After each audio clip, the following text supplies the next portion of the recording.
बिस्मिल्लाहिर्रहमानिर्रहीम। अस्सलाम वालेकुम डियर स्टूडेंट्स, मैं हूं प्रोफेसर अजमत अली और आप देख रहे हैं मेरा चैनल मैथ्स फॉर यू।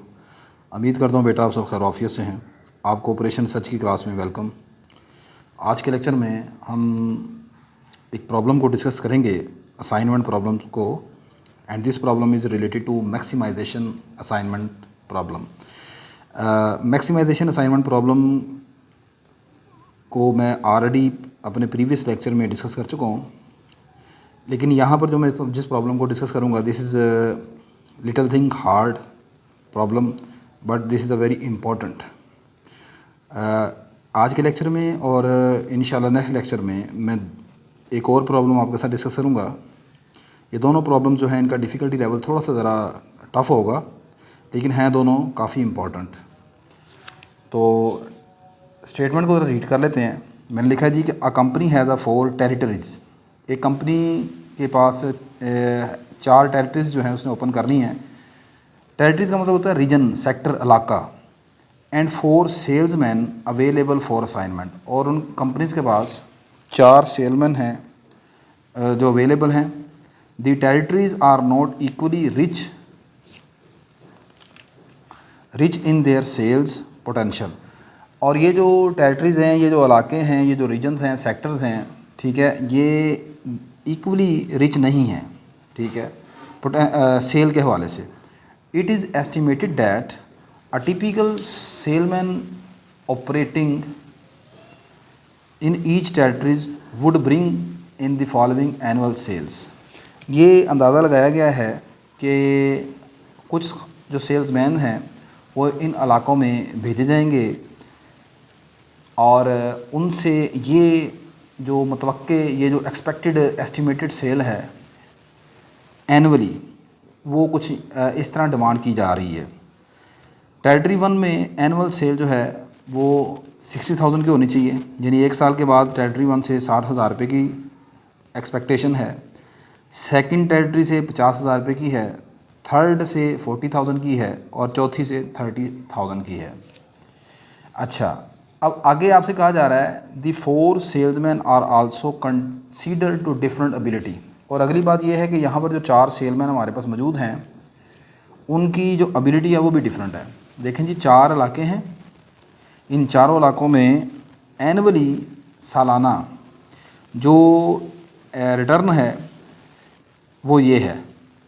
अब इन चारों इलाकों में आपने 4 सेलमैन भेजने हैं, ठीक है ना, और उनकी एबिलिटी जो है वो डिफरेंट है। इट इज़ एस्टिमेटेड डैट, ये अंदाज़ा लगाया गया है, that working under the same condition, के सेम कंडीशन के तहत काम करते हुए their yearly sales would be proportionately as follows. Same conditions उनको प्रोवाइड की जाएंगी, सेम एनवायरनमेंट उनको प्रोवाइड किया जाएगा और उनकी जो काम करने की प्रोपोर्शनेटली है, ठीक है, प्रोपोर्शन जो है वो कुछ इस तरीके से है। क्वेश्चन को थोड़ा सा समझ लीजिएगा। क्वेश्चन मैंने जैसे पहले ही आपको बता दिया, क्वेश्चन का डिफ़िकल्टी लेवल थोड़ा सा टफ़ है, तो लेकिन इसको ऐसे ही मतलब छोड़ के नहीं जाना आपने, थोड़ा सा समझने की कोशिश करेंगे तो इंशाल्लाह समझ आ जाएगी। इतना भी मुश्किल नहीं है कि आपको समझना है। सेलमैन ये आपके पास है, उनका नाम ABCD। इनकी जो प्रोपोर्शन है काम करने की वो कुछ इस तरीके से है। जैसे कि उसने पीछे आपको क्वेश्चन में बताया कि हर सेलमैन की जो कैपेबिलिटी है वो डिफरेंट है। तो A की जो प्रोपोर्शन है B के साथ वो 7 है, फिर ये 5 है। B और C की प्रोपोर्शन एक जैसी है काम करने की और D की 4 है। यानी दूसरी बात में हम कह सकते हैं कि A जो है वो 7 टाइम काम करता है, B 5 टाइम काम करता है, C 5 टाइम और D 4 टाइम काम करता है। If the criteria is maximum expected total sales, the intuitive answer is to assign the best salesman to the richest territory. कहता है जी जो हमारा क्राइटेरिया है वो ये है कि हमने मैक्सिमम एक्सपेक्टेड टोटल सेल जो है वो लेके आनी है। और अगली बात ये है कि जो बेस्ट सेलमैन होगा, ठीक है, उसको हम रिचेस्ट टेरिटरी की तरफ भेजेंगे, ठीक है, उसे रिचेस्ट टेरिटरी जो है वो हम असाइन करेंगे। द नेक्स्ट बेस्ट सेलमैन, और जो अगला नेक्स्ट बेस्ट सेलमैन होगा उसको सेकंड रिचेस्ट या नेक्स्ट रिचेस्ट टेरिटरी जो है वो उसको दी जाएगी। इसी तरह फिर एंड सो ऑन। मतलब सबसे जो अच्छा सेलमैन है उसको सबसे बड़ी टेरिटरी, फिर उसके बाद दूसरे वाले को दूसरी, तीसरे वाले को तीसरी। Verify this answer by the assignment method, आपने इस आंसर को असाइनमेंट मेथड से वेरीफाई करना है। नहीं जी, इसमें सबसे बड़ी जो प्रॉब्लम है ना इस क्वेश्चन में वो ये है कि आपने जो प्रॉफिट मैट्रिक्स बनाना है ना वो मुश्किल है, बस और कुछ नहीं है। तो क्या करेंगे, स्टेप नंबर 1 में हम प्रिपेयर अ स्क्वायर मैट्रिक्स, एक स्क्वायर मैट्रिक्स बनाएंगे। कैसे? सबसे पहले देखें, आपने अपनी स्कूल जो लाइफ है उसमें रेशो प्रोपोर्शन का शेयर्स वाले क्वेश्चन किए हुए हैं। तो आप याद होगा अगर आपको कि आप जब आपको प्रोपोर्शन इस तरह दी होती थी तो आप सबसे पहले क्या कर लेते थे, सम ऑफ रेशो निकाल लेते थे। फिर ए का जो शेयर आ जाएगा वो 7 ओवर, यहाँ पर रेशो कितनी आती है 7 + 5 12, 12 + 5 17, 17 + 4 21। तो ए का जो शेयर है वो 7/21 आ जाएगा। 7/21 इंटू जो भी टोटल जो इनकम होती थी या जो टोटल जो भी यहाँ पर हमारे अवेलेबल होगा, यहाँ पर हमारी टोटल सेल होगी। तो सबसे पहले मैंने निकाल लिया sum of the sales of 4 salesman. तो सम ऑफ रेशोज़ या सम ऑफ सेल्स जो है 4 सेलमैन की आगे 21। अच्छा, अब यहाँ पर मैं अगर ए का पहले जो हमारा है सेलमैन ए, इसका अगर मैं शेयर आपको बताऊँ तो वो कुछ इस तरीके से होगा। अब ज़रा इस बात को गौर से समझिएगा। ये जो आपको कहा गया है ना कि आपने टोटल जो रिटर्न लेके आनी है एनुअली 60,000 है, ये सिर्फ ए ने नहीं लेके आनी, ये टोटल टेरिटरी 1 से हमें 60,000 की एनुअल सेल चाहिए। टोटल टेरिटरी 1 पहला इलाका जो है उसे 60,000 की सेल हमें चाहिए। अब ये सिर्फ ए की ज़िम्मेदारी नहीं है खाली लेके आना, ये चारों के चारों इसमें काम करेंगे, ठीक है। लेकिन चारों के काम करने की जो प्रोपोर्शन है वो डिफरेंट है। अगर फ़र्ज़ करेंगे ए को कहा जाए कि ए के ए का जो शेयर है या जो ए की जो कैपेबिलिटी है उसके मुताबिक यहाँ से कितनी एनुअल सेल वापस आएगी, वो ऐसे होगा 7/21, ये उसका शेयर आ गया। टोटल जो सम ऑफ रेशियो है नीचे आ गई, ऊपर आ गया ए का जो प्रोपोर्शन है वो इनटू ये जो टोटल एनुअल सेल है 60,000 ये आ गई। ठीक होगी बात ये। अच्छा, अब प्रॉब्लम ये है, इसी तरह जब फिर मैं बी का निकालूंगा तो बी की प्रोपोर्शन करूंगा, उसको 60,000 से मल्टीप्लाई करूंगा, बी का आ जाएगा टेरिटरी 1 के लिए। इसी तरह फिर सी में जो प्रोपोर्शन है वो भी 5 है, 5/21 इंटू 60,000। इसी तरह डी की प्रोपोर्शन 4 है तो 4/21 इंटू 60,000। अच्छा, अब ये तो हो गया इस तरीके से। इसी तरह जब टेरिटरी 2 में निकालेंगे फिर 50,000, इसी तरह टेरिटरी 3 में 40,000 रखते जाएंगे इधर, और टेरिटरी 4 में 30,000 रख लेंगे। अब इसमें मैं कुछ क्वेश्चन में थोड़ी सी जो यहाँ पर हम काम करेंगे वो ये होगा कि यहाँ पर मेरे पास जो नंबर हैं ये काफ़ी बड़े हैं, सही है। मैं ये कहता हूँ कि मिसाल के तौर पर फ़र्ज़ करें कि मेरे पास जो एक यूनिट सेल है, पर यूनिट सेल वो 10,000 रुपये की है, यानी मैं अपना एक जो यूनिट बेचता हूँ वो 10,000 रुपये का है। तो अगर मुझे सेल 60,000 की हुई हो तो कितने यूनिट यहाँ पर सेल होंगे, 6 यूनिट सेल होंगे। दोबारा बात को गौर से सुने। अगर मैं कहता हूँ कि मेरे पास पर यूनिट सेल जो है वो 10,000 की है, एक यूनिट बेचूंगा 10,000 रुपये का, तो 60,000 की सेल हुई तो कितने यूनिट हुए, 6 यूनिट हुए। तो मैं अपनी प्रोपोर्शन को, अपनी ये कैलकुलेशन को ज़रा कम करने के लिए मैं इन नंबर्स को 10,000 पर डिवाइड करके, ठीक है, फिर इसको सॉल्व करूँगा। मतलब जैसे आगे मैं करने लगा हूँ, ये मैंने जो बात लिखी है, taking the sales of ₹10,000 as 1 unit of sale, ठीक है। The annual sales of 4 salesman in the 4 territories are. अब वो कैसे बनेगी 4 टेरिटरीज में इनकी सेल, ये हमारे पास आ जाएगी जो मैं अभी आपको बता के आया हूँ। पहले हम निकालेंगे 4 सेलमैन ए, पहले सेलमैन के लिए। सेलमैन ए के लिए मैंने जैसे आपको बताया कि उसका शेयर बना था 7/21। यहाँ पर 6 कैसे आया, मैंने आपको जैसे बताया कि यहाँ पर हमारे क्वेश्चन में, चले मैं यहाँ पर आपके सामने एक निकाल के दिखाता हूँ। ए के लिए जो सेल बनेगी टेरिटरी 1 में वो आएगी 7/21। ये 60,000 की सेल है। मैंने आपको बताया कि मैं 10,000 पर यूनिट लेके चल रहा हूँ, तो यहाँ पर सिर्फ बाकी रह जाएगा 6। ये आ जाएगा ए के लिए, किसमें टेरिटरी 1 के लिए। फिर इसी तरह ही जब ए के लिए टेरिटरी 2 में शेयर निकालूंगा तो ए का शेयर कितना है 7/21 इंटू 50,000 की टोटल सेल है, तो एक यूनिट अगर 10,000 का तो कितने यूनिट हो गए, 5। ये आ गया टेरिटरी 2 में किसकी सेल आ गई, पहले सेल आ गई उसकी यार पहले सेलर की, ए की। अच्छा, फिर इसी तरह ही आपके पास टेरिटरी 3 में चलेंगे तो फिर बनेगा 7/21 इंटू ये 40,000 है, एक यूनिट 10,000 का तो कितने आ जाएंगे, 4। इसी तरह ही जब यहाँ पर आएंगे आएगा 7/21 इंटू 3। ये चारों नंबर किसके लिए आए हैं, ये सेलमैन ए के लिए आए हैं। इसी तरह चारों नंबर मैं सेलमैन बी के लिए निकालूंगा। अब सेलमैन बी का जो वो बनेगी प्रोपोर्शन वो कितनी है, सेलमैन बी की जो प्रोपोर्शन है वो है 5, सही है। तो 5 ओवर सम ऑफ रेशो 21 आ गया। तो ये हमारे पास आ जाएगा जी इस तरह, इस मरतबा 5 ओवर 21 इंटू टेरिटरी 1 में कितना बनेगा आंसर, टेरिटरी 1 में आएगा 6, फिर इसी तरह 5 ओवर 21 इंटू टेरिटरी 2 के लिए आएगा यहाँ पर 5, अप टू सोन ये प्रोसीजर चलता जाएगा, ठीक है। तो ये सारे नंबर आ गए आपके पास। For salesman A 7 over 21 into 6, 7 over 21 into 5, 7 over 21 into 4, 7 over 21 into 3। For salesman B के लिए क्या करेंगे, 5 over 21 into 6, 5 over 21 into 5, 5 over 21 into 4, 5 over 21 into 3। Salesman C के लिए मैंने ये वैसे ही लिख दिए, क्यों, क्योंकि आप देखें कि सेलमैन बी और सेलमैन सी की जो प्रपोर्शन है वो एक जैसी है, तो इस वजह से यहाँ पर आपके पास जो ऊपर वाले नंबर है वही नीचे आ जाएंगे। सेलमैन डी के लिए, सेलमैन डी की जो शेयर बनता है, सेलमैन डी की शेयर कैसे निकालते हैं, सेलमैन डी की proportion 4, total sum of ratio 21, तो 4 over 21 into 6 into 5 into 4 into 3। ये कॉमा से पहला जो नंबर है ये टेरिटरी 1 के लिए, कॉमा के बाद टेरिटरी 2, फिर टेरिटरी 3, टेरिटरी 4, ठीक है। अब अगली बात इंपॉर्टेंट सुने ज़रा, ये जो चारों नंबर हैं हर सेलमैन के लिए, इनको अगर आप यहाँ पर कटिंग करके देखें तो ये पॉइंट पे आंसर देंगे। 7 ओवर 21 इंटू 6, ये यहाँ पर तो चले 7 6 20 42 आ जाएगा, 42 को 21 पर डिवाइड करें 2 आ जाएगा, लेकिन ये आंसर पॉइंट में आएगा, ये भी आंसर पॉइंट में, ये भी आंसर पॉइंट में, ये आंसर आपके पास आएंगे पॉइंट में। अब मुझे ये बताएं कि ये जो आपने सेल रखी है, ये जो सेल का आंसर निकाला है, ये कितने ईयर के लिए है, ये एनुअल है, 1 साल के लिए। अब मैं अपनी कैलकुलेशन को आसान बनाने के लिए मैं यहाँ पर एक चीज़ लाइनें लिख रहा हूँ, इसको ज़रा गौर से देखिएगा।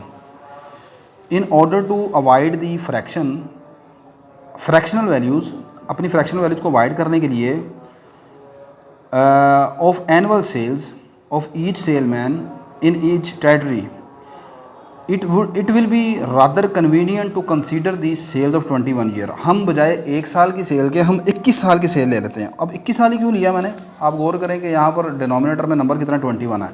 तो मुझे बताएं कि अगर मैं आपसे कहता हूँ मिसाल के तौर पर ये 7 6 42 है, 42 को 21 पर डिवाइड करें 2 आता है।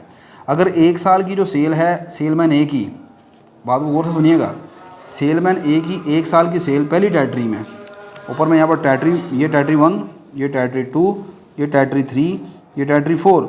टेरिटरी 1 में सेलमैन ए की पहले साल की जो 1 साल की सेल है वो बनती है 2 रुपये। अगर मैं 1 साल में 2 रुपये है, ठीक है, तो मुझे बताएं कि अगर मैं आपको 21 साल की कहूँ तो 21 साल में क्या होगा, इसको 21 से ज़रब कर देंगे, वो आ जाएगा 42, ऐसी है। अब 21 से क्यों मल्टीप्लाई किया है, डिनोमिनेटर में 21 है, 21 से मल्टीप्लाई करेंगे तमाम फ्रैक्शन कट जाएंगी। अब ज़रा आसानी हो जाए फिर मैं आपको आगे बताता हूँ। जी बेटा, मैं आपको बता रहा था कि हम इसको 21 से मल्टीप्लाई करके 21 ईयर की सेल निकाल लेंगे। अच्छा, लास्ट जो हमारा आंसर आएगा उसको मैं दोबारा 21 पर डिवाइड कर दूँगा, तो दोबारा फिर हमारे पास जो सेल बनेगी वो एनुअल ईयर यानी 1 ईयर की बन जाएगी।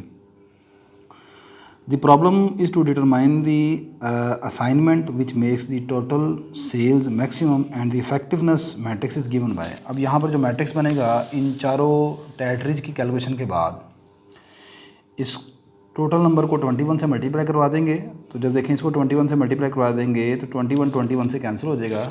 जैसे मैं यहाँ पर लिखता हूँ आपके पास सामने, ये लिखा है 7 ओवर 21 इंटू 6 फिर मल्टीप्लाई बाई 21, तो 21 से कैंसिल आउट, बाकी कितना रह जाएगा 7 6 42। तो आप देखें मैंने यहाँ पर टेरिटरी 1 में सेलमैन ए के लिए 42 लिख दिया।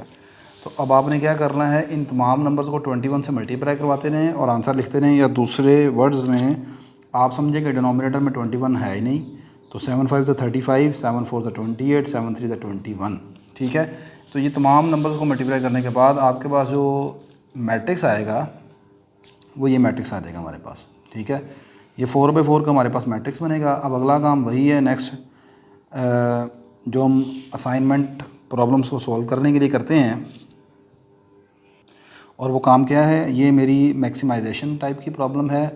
और मैक्सिमाइजेशन टाइप की प्रॉब्लम को सॉल्व करने के लिए सबसे पहले हम इसे मिनिमाइजेशन टाइप में कन्वर्ट करते हैं। वो कैसे कन्वर्ट किया जाता है, मेरे लास्ट लेक्चर में आपको बता चुका हूँ कि आपने सबसे पहले यहाँ पर लोस्ट मैट्रिक्स बनाना है। लोस्ट मैट्रिक्स ऐसे बनेगा, आप देखेंगे यहाँ पर जितने भी नंबर लिखे हैं उनमें सबसे हाईएस्ट नंबर कौन सा है, सबसे हाईएस्ट नंबर 42 है। आप तमाम नंबर्स को 42 में से माइनस कर देंगे, ठीक है। तो नया मैट्रिक्स हम बनाएंगे लोस्ट मैट्रिक्स। ले जी, step number 2, convert the problem into minimization type. और उसके लिए हम मालूम करेंगे लॉस मैट्रिक्स को। ये मेरे पास है जी नंबर, इनको सामने हम रखते हैं, यहाँ से इसकी मदद से हम लॉस मैट्रिक्स बना लेते हैं। तो लॉस मैट्रिक्स हमारा कुछ ऐसे बन जाएगा जी। आप देखें यहाँ पर सबसे स्मॉलर हाईएस्ट नंबर 42 है, ठीक है। 42 माइनस 42 करेंगे, यहाँ पर बन जाएगा 0। आगे 35 को 42 में से माइनस करेंगे, 42 माइनस 35 करना है, 42 माइनस 35, ठीक है। This will become 7। 28, 42 में से 28 माइनस कर दें, बाकी कितना रह जाएगा ये आपके पास 14। 21 माइनस 42, बाकी कितना रह जाएगा 21। 42, 30 को 42 में से माइनस करेंगे, यहाँ पर बन जाएगा 14। 25 को 42 में से माइनस करेंगे, यहाँ रह जाएगा 17। 20 माइनस 42 ये आपके पास आ जाएगा 22। 42 में से 15 को माइनस करेंगे, यहाँ पर आपके पास आ जाएगा 27। 30 को माइनस करेंगे, यहाँ पर रह जाएगा आपके पास, अच्छा यहाँ पर ये मुझसे मिस्टेक होगी, 42 में से 30 को माइनस करेंगे, यहाँ बनेगा 12, ठीक है। यहाँ पर भी 12 नीचे आ जाएगा। 42 माइनस 25 करेंगे तो बाकी कितना रह जाएगा आपके पास 17। अच्छा ये वाली दोनों रोज़ एक जैसी हैं तो ये सेम नंबर नीचे आ जाएंगे। 22 यहाँ पर भी 15 है, ये 27 आ जाएगा। ये दोनों बी और सी एक जैसे हैं तो ये दोनों नंबर एक जैसे नीचे आ जाएंगे। आगे चलें, 24, 42 माइनस 24 करेंगे, ये आपके पास बन जाएगा 18। 42 माइनस 20 करेंगे, ये आपके पास आ जाएगा 22। और 16 माइनस 42 करेंगे, ये आपके पास आ जाएगा 26। और लास्टली आपके पास कितना रह गया 12। 42 माइनस 12 करेंगे, ये आपके पास कितना रह जाएगा बाकी 30 आ जाएगा। ये जो मैट्रिक्स हमारे पास बना है, this is called the loss matrix. क्या कहलाता है? This is called loss matrix. जी इसके बाद अगला स्टेप ये होता है कि हमने मालूम करना था यहाँ पर रो रिडक्शन मैट्रिक्स। क्या मालूम करना है? Row reduction matrix. आगे आप लिखेंगे next we find row reduction matrix which can be obtain by subtracting the least element of each row from the respective element of the row. यानी कि हर रो में जो सबसे स्मॉलर नंबर है उसको हर रो में से, उस रो के तमाम बाकी नंबर्स में से माइनस कर देंगे आप, तो रो रिडक्शन मैट्रिक्स आ जाएगा। तो इसके बाद आपने लिखना है यहाँ पर, तो मैं यहाँ पर चले लिख देता हूँ इसको। पहली रो में सबसे स्मॉलर नंबर 0 है, आप 0 को माइनस करेंगे, सब में से नो चेंज, ये एज इट इज़ आ जाएगी 0, 7, 14 एंड 21। ठीक होगी बात ये। नेक्स्ट आपका सबसे स्मॉलर नंबर है 12। 12 को इस पूरी रो के नंबर में से माइनस कर देंगे। पहले 12 माइनस 12 करेंगे 0 आएगा। 17 माइनस 12 करेंगे, अब आपके पास कितना आ जाएगा 5। फिर 22 माइनस 12 करेंगे, बाकी आपके पास आ जाएगा 10। 27 माइनस 12 करेंगे, अब आपके पास बन जाएगा 15। ठीक होगी बात ये। अब यही नंबर नीचे हैं, यहाँ पर भी 12 है, सेम नंबर आप नीचे यहाँ लिख लें 0, 5, 10, 15 लास्ट। अब ये सबसे स्मॉलर नंबर है 18। 18 को आप तमाम नंबर्स में से माइनस कर लेंगे। 18 माइनस 18 0, 22 माइनस 18 ये रह जाएगा 4, 26 माइनस 18 ये आपके पास आ जाएगा 8, और फिर आपके पास जी यहाँ पर 30 माइनस 18 ये आपके पास आ जाएगा 12। This matrix is called row reduction matrix. Row reduction matrix. अगला स्टेप आपने लिखना है next we find column reduction matrix. अब कॉलम रिडक्शन मैट्रिक्स कैसे मालूम किया जाता है? अब आपने कॉलम वाइज देखना है, हर जो लीस्ट नंबर है उसको बाकी तमाम नंबर्स में से आपने सब्ट्रैक्ट करना है। तो पहले कॉलम में तो स्मॉलर नंबर 0 ही है, तो 0 को तो माइनस करके कोई फ़र्क नहीं पड़ेगा, यानी यहाँ पर ही आ जाएगा एज इट इज़। पहला कॉलम आपका आ जाएगा यहाँ पर 0, 0, 0, और थोड़ा सा इसे और ऊपर कर लेते हैं, ये आपके पास आ गया 0 यहाँ पर। ठीक होगी बात ये।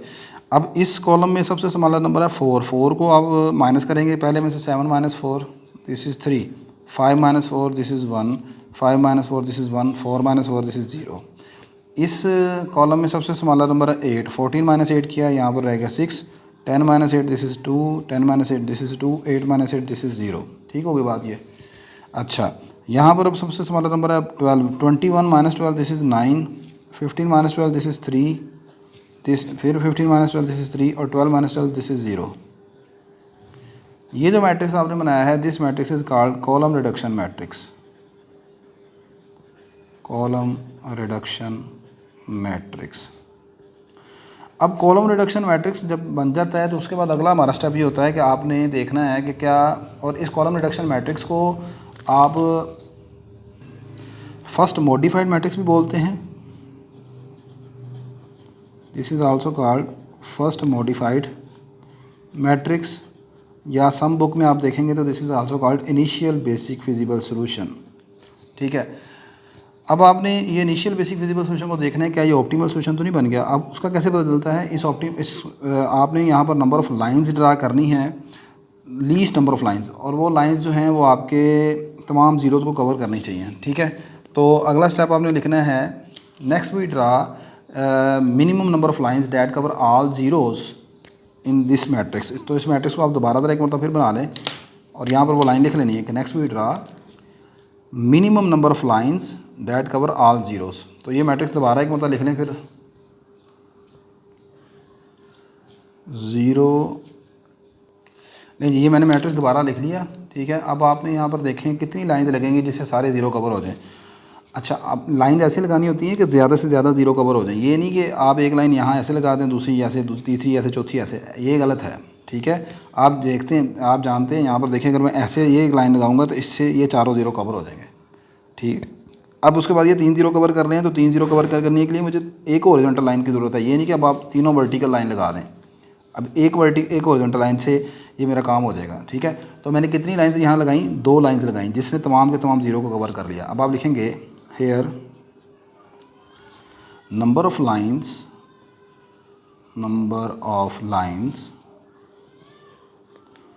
That cover all zeros are, वो कितनी है यहाँ पर, उनको हम n से नोट कर लेते हैं। These are equal to 2। अब ये जो नंबर ऑफ़ लाइंस हैं क्या ये इस मैट्रिक्स के ऑर्डर के बराबर हैं? इस मैट्रिक्स का ऑर्डर है 4/4। This is less than order of matrix which is equal to 4। ये 4 से कम है। ये नंबर ऑफ़ लाइन कितनी है, 2 हैं, और ऑर्डर ऑफ मैट्रिक्स कितना है, 4 है। ये क्या रिप्रेजेंट करता है, this shows initial basic feasible solution is not an optimal solution. ये आपका ऑप्टिमल सोल्यूशन नहीं निकला। अब जब ये ऑप्टिमल सोल्यूशन नहीं निकला तो फिर अब हम ऑप्टिमल सोल्यूशन की तरफ मूव करेंगे। वो कैसे मूव करना होता है, आपने इस मैट्रिक्स में जो ये बाकी नंबर बचे हैं 3 6 9 1 2 3 1 2 3, इनको बोलते हैं अनकवर्ड एलिमेंट। क्या बोलते हैं, these are called the uncovered elements. आपने इन अनकवर्ड एलिमेंट्स में सबसे स्मॉलर नंबर जो है उसको माइनस करना है। अब सबसे स्मॉलर नंबर कौन सा है, 1 है, उसको हर जगह पर माइनस करेंगे। और जहाँ पर ये दोनों लाइनें इंटरसेक्ट कर रही हैं, यानी ये इस पॉइंट के ऊपर, ये वाला जो पॉइंट है, ये 0, इस पॉइंट के ऊपर आपने आकर इस अनकवर्ड एलिमेंट को प्लस कर लेना है। ठीक है, तो नेक्स्ट आपने लाइन लिखनी है इसके बाद आगे कि initial basic feasible solution is not an optimal solution, so we move towards optimal solution. For this we subtract the smallest least uncovered element. We subtract the smallest least uncovered element from all remaining uncovered elements and add this smallest least uncovered element at the point of intersection at the point of intersection of the lines. ये तमाम लाइनें, तमाम चीज़ें मैं अपने जो assignment model का पहला लेक्चर था उसमें मैं ये चीज़ें लिख के भी आपको वहाँ पर बताई हैं कि क्या क्या आपने लिखना है, तो आप वहाँ से देख सकते हैं। फ़िलहाल मैं यहाँ पर जो कि सिर्फ आपको बता रहा हूँ अपनी वीडियो को थोड़ा सा रिड्यूस करने के लिए लेंथ को। अब देखते हैं अब क्या करना है, आपने यहाँ पर स्मॉलर नंबर कौन सा है, 1 है। अच्छा, ये जो 3 ज़ीरो है ना, 1 2 3, जो पॉइंट ऑफ इंटरसेक्शन में नहीं आ रही, ये वाले 3 और ये वाले 3, इन पर कोई चेंज नहीं आएगी। ये एज इट इज़ यहाँ पर लिख देंगे हम, दिस इज़ 0 0 0। और ये वाला जो नंबर है 0, ये इंटरसेक्शन में है, यहाँ पर 2 लाइनें कट कर रही हैं। अब सबसे छोटा स्मॉलर नंबर इनमें से कौन है, 1 है। आपने यहाँ पर 0 में 1 प्लस कर दिया, दिस विल बिकम 1, यहाँ पर 1 आ गया। नीचे वाले ये 3 ज़ीरो, ये भी, इनको भी कोई फ़र्क नहीं पड़ेगा क्योंकि ना तो ये इंटरसेक्शन में आ रहे हैं, ये सिर्फ कटिंग में आ रहे हैं, तो ये भी 0 एज इट इज़ आ जाएंगे। ठीक होगी बात ये। अच्छा, अब आपने क्या करना है, ये वाला जो 1 है इन सब में से माइनस कर देना है। तो 3 - 1 करेंगे, ये रह जाएगा 2, 6 - 1 करेंगे, दिस इज़ इक्वल टू 5, 9 - 1 करेंगे, दिस इज़ इक्वल टू 8। ठीक है, यहाँ पर 1 में से 1 माइनस करेंगे 0, 2 में से 1 माइनस करेंगे, दिस इज़ 1, 3 - 1 करेंगे, दिस इज़ 2। यही काम आप यहाँ पर करेंगे, 1 - 1 0, 2 - 1 1, 3 - 1 दिस इज़ 2। ये आपके पास जो अब मैट्रिक्स बना है, this matrix is called second feasible solution और सेकंड मॉडिफाइड मैट्रिक्स।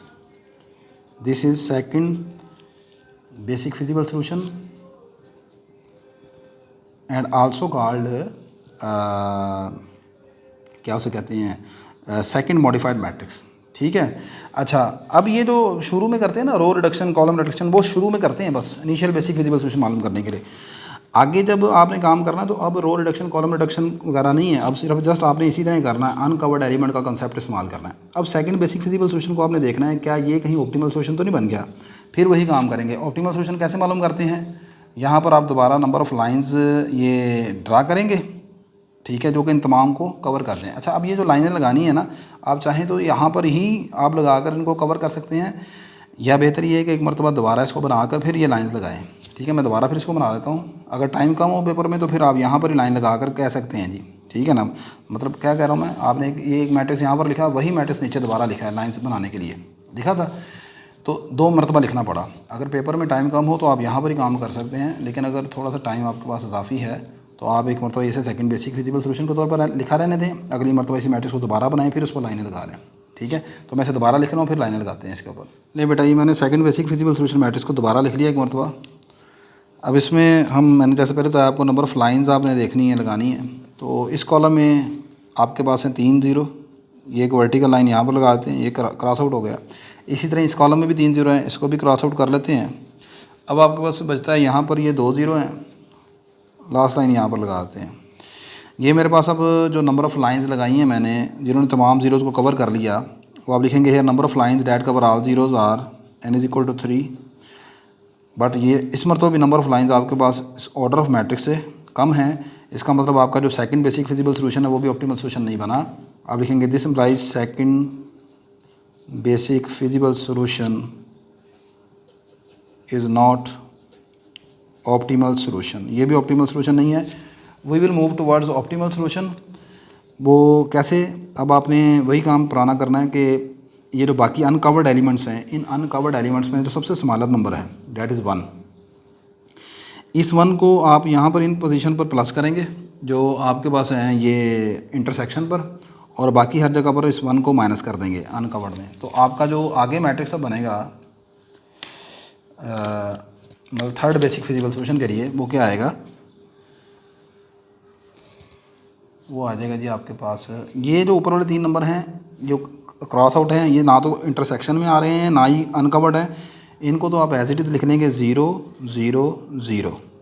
ठीक है, ये वाला जो 1 है इसमें ये वाला लीस्ट अनकवर्ड एलिमेंट ऐड करेंगे, ये बन जाएगा 2। ठीक है, इसी तरह यहाँ पर इनको लिखेंगे 2 0 0, और इधर ये वाला 1 आप ऐड कर देंगे, दिस इज इक्वल टू 1 आ जाएगा। इस 1 को बाकी सब में से माइनस करेंगे, 5 - 1 दिस इज़ 4, 1 - 1 दिस इज़ 0 0, और ये आपके पास क्या आ जाएगा जी, यहाँ पर ये वाला 0 एज इट इज़ आ जाएगा। इसी तरह इस 1 को बाकी सब में से माइनस करेंगे, 8 - 1 this is 7, 2 - 1 this is 1 1 and this is 0। ठीक है, ये हमारा बन गया थर्ड बेसिक फिजिबल सॉल्यूशन। क्या कहलाएगा, थर्ड बेसिक फिजिबल सॉल्यूशन। अब थर्ड बेसिक फिजिबल सॉल्यूशन को आपने मालूम करना है क्या ये ऑप्टिमल सॉल्यूशन बन गया है कि नहीं बना। तो उसके लिए आप नंबर ऑफ़ लाइन फिर लाइंस लगाएंगे यहाँ पर। तो मैं यहाँ पर अब इसी मरतबा इसी मैट्रिक्स में लगा रहा हूँ लाइंस। अब आप गौर करें, आगे आपने लिखना है कि हाँ, अभी लाइंस खैर लगाते हैं पहले। सबसे पहले आप इसमें देखें कॉलम में 3 ज़ीरो हैं, ये क्रॉस आउट हो गया। यहाँ पर भी आपके पास 3 ज़ीरो हैं, ये भी क्रॉस आउट हो जाएगा। ठीक है, यहाँ पर आपके पास 2 ज़ीरो हैं, ये भी एक ही लाइन से क्रॉस आउट होंगे, और ये एक बच गया, इसको चाहे जिस तरह मर्जी क्रॉस कर लें, इस तरह कर लें, हॉरिजॉन्टल या वर्टिकल। अब आप देखें कि यहाँ पर आप लिखेंगे here number of lines are that cover all 0 is equal to order of the matrix, hence third basic feasible solution is optimal solution. ये ऑप्टिमल सॉल्यूशन आ गया। अब जब ये ऑप्टिमल सॉल्यूशन आ गया तो आगे हमने मालूम करनी है ऑप्टिमम असाइनमेंट। अब ऑप्टिमम असाइनमेंट कैसे मालूम करते हैं, for optimum assignment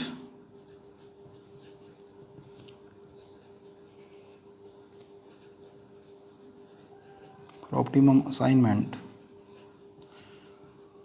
we perform row scanning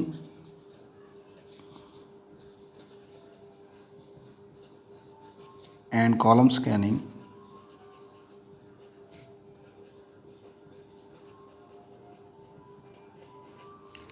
on following matrix given below। Your matrix given below, following matrix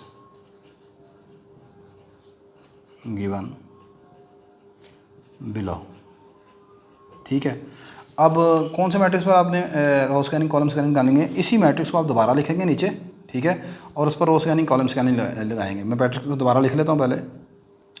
अच्छा जी, रो स्कैनिंग और कॉलम स्कैनिंग बेटा किस तरह अप्लाई करते हैं? सबसे पहले हम इस पर रो स्कैनिंग अप्लाई करते हैं। रो स्कैनिंग का तरीकाकार ये होता है कि आपने देखना है कि सबसे पहले जिस रो में एग्जैक्टली एक ज़ीरो है उस रो को कंसीडर करेंगे, और जिसमें एक से ज़्यादा ज़ीरो है उसको आप स्किप कर देंगे। जिस तरह आपको देखें यहाँ पर फर्स्ट रो में एक ज़ीरो है, हम इसको कंसीडर कर लेंगे इस ज़ीरो को, और इस ज़ीरो के नीचे जितने भी ज़ीरो हैं उनको क्रॉस आउट कर देंगे। ये मैंने क्रॉस आउट कर दिया। फिर आगे देखें सेकंड रो में, थर्ड रो में, दोनों में दो दो ज़ीरो हैं, और इवन चौथी रो में भी दो ज़ीरो हैं। अब रो स्कैनिंग यहाँ पर हम अप्लाई नहीं कर सकते, ठीक है, इसको हम ख़त्म कर देंगे। अब हम कॉलम स्कैनिंग की तरफ चलते हैं। कॉलम स्कैनिंग में इस कॉलम में भी दो ज़ीरो हैं, इस कॉलम में भी तीन ज़ीरो हैं, इन दोनों को स्किप कर देंगे। इस कॉलम में एक ज़ीरो है, मैं इसको कंसीडर करूँगा, और इस रो में जब कॉलम स्कैनिंग करनी है तो फिर row wise zero cross out करने हैं, तो मैं इसको क्रॉस आउट कर दूँगा। क्रॉस आउट कर दिया। अब क्रॉस आउट करने के बाद आपने देखा कि अब रो स्कैनिंग और कॉलम स्कैनिंग कंप्लीट हो गई है, लेकिन आप देखें अभी रो वाइज देखें तब भी दो ज़ीरो मौजूद हैं दोनों रोज़ में, और कॉलम वाइज देखें तब भी दोनों ज़ीरो हैं। तो अब फिर क्या करेंगे? फिर अब ये है कि हम आर्बिट्रेरी किसी भी एक ज़ीरो को कंसीडर कर लेंगे, ठीक है, और दोबारा रो स्कैनिंग या कॉलम स्कैनिंग अप्लाई कर देंगे, ठीक है। मिसाल के तौर पर मैं इसको कंसीडर करता हूँ अगर एज आ रो स्कैनिंग के तौर पर, तो इस रो में फिर आपके पास देखें इस रो स्कैनिंग मैं अप्लाई कर रहा हूँ, तो इसको कंसीडर किया, तो इसके नीचे फिर जो जितने ज़ीरो हैं उसको क्रॉस आउट कर दिया। ठीक होगी बात ये। अब आगे दोबारा देखें, अब यहाँ पर असाइनमेंट मुकम्मल हो चुकी है, यहाँ पर मैंने ये इसको कंसीडर कर लिया। अब इसको कंसीडर नहीं कर सकते अगर आप कहें जी इस रो में आपके पास एक ज़ीरो पड़ा है इसको कंसीडर कर लें, नहीं। अब आपको सिर्फ थर्ड रो ऐसी है जिसमें असाइनमेंट पूरी नहीं हुई, यहाँ पर भी आपने इस ज़ीरो को मार्क कर लिया, यहाँ पर भी ज़ीरो मार्क हो गया, यहाँ पर भी ज़ीरो मार्क हो गया। अब सिर्फ एक ये ज़ीरो बचता है, इस पर हम कॉलम स्कैनिंग नहीं लगाएंगे क्योंकि कॉलम वाइज तो दो मैट्रिक्स हैं। इस पर रो स्कैनिंग लगाएंगे ये, और इसके ऊपर या नीचे जितने भी ज़ीरो उनको क्रॉस आउट कर देंगे, एक ही ज़ीरो है इसको क्रॉस आउट कर देंगे ऐसे। ये हमारी रो स्कैनिंग और कॉलम स्कैनिंग कंप्लीट हो गई, और अब आगे हमारे पास आ गया टाइम इसका असाइनमेंट्स का। असाइनमेंट कैसे लगानी है वो देखें कि यहाँ पर देखें जी, ये हमारा था कुछ सिचुएशन, इस तरफ सेलमैन लिखे हुए हैं और ये टेरिटरीज़ हैं, ऐसे ही है। तो यहाँ पर ये मैं यहाँ पर सेल्समैन है A B C D, और यहाँ पर ऊपर है टेरिटरीज़ 1 2 3 4, ठीक है। अब हम लिखते हैं ऑप्टिमम असाइनमेंट्स।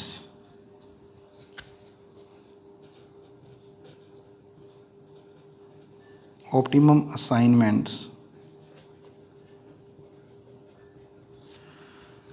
लें जी। ए को आप असाइनमेंट 1 टेरिटरी 1 की तरफ जाएगा ये, ठीक है। यहाँ पर आ गया सेलमैन, यहाँ पर आ गई टेरिटरी, और आगे हम निकालने हैं कॉस्ट। हमने कॉस्ट आ गई। सेलमैन ए को आपने टेरिटरी 1 दे दी, ये चली गया टेरिटरी 1 की तरफ। बी को आपने टेरिटरी 2 दे दी, बी चलेगा टेरिटरी 2 की तरफ। सी पर टेरिटरी 3 है, सी आ गया टेरिटरी 3 की तरफ, और डी आ गया सीधा सीधा टेरिटरी 4 की तरफ। अब अगली लगानी है आपने कॉस्ट। ए को 1 में जाके देखें, ए को 1 में देखेंगे जाएगा 42, ठीक है, ये आएगा जी 42, सही है। आगे बी को 2 में देखना है आपने, वो कितना है, बी को 2 में जाकर देखें 25। आगे आपने सी को किस में जाकर देखना, 3 में, सी को 3 में जाकर देखें 20, और लास्टली आप डी को देखेंगे जाकर 4 में, वो कितना है 12। ये टोटल कॉस्ट जो निकलेगी ना जी, अभी देखें ज़रा, अब आगे आपने लिखना क्या है। So total optimum cost, total optimum cost from all territories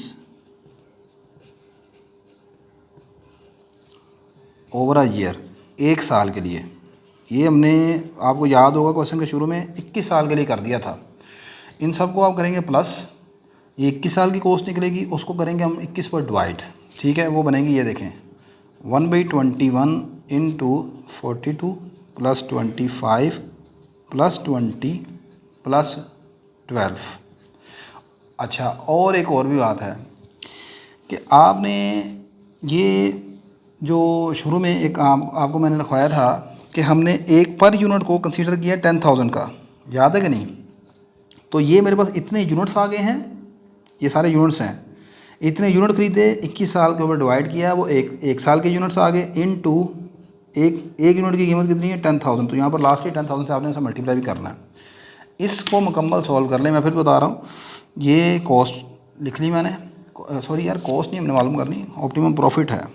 so the optimum profit is from all territories over a year. तो ये टोटल यूनिट्स आ गए इसके, ठीक है। प्रॉफिट एक यूनिट जो है मेरे पास 10,000 का, 10,000 से मल्टीप्लाई कर दिया, लेकिन मुझे 21 साल का नहीं 1 साल का चाहिए, तो इसको टोटल 21 पर डिवाइड कर दिया, ठीक है। तो ये करने के बाद आप कैलकुलेशन कर लें, ये आएगा ₹47,142.86, ये इसका आंसर है। तो जैसे मैंने कहा था क्वेश्चन थोड़ा सा लेंथी है और थोड़ा सा डिफ़िकल्टी लेवल इसका हाई है, लेकिन इतना मुश्किल नहीं है कि आपको समझ ना आया हो। अपनी तरफ से फुल कोशिश से आपको समझाने की कोशिश की है। उम्मीद करता हूँ कि वीडियो आपको समझ आई होगी। वीडियो अच्छी लगी तो लाजमी लाइक कर लीजिएगा, शेयर कर लीजिएगा। इंशाल्लाह नेक्स्ट लेक्चर में आपसे दोबारा मुलाकात होती है। तब तक के लिए मुझे इजाज़त दीजिए। अल्लाह हाफ़िज़।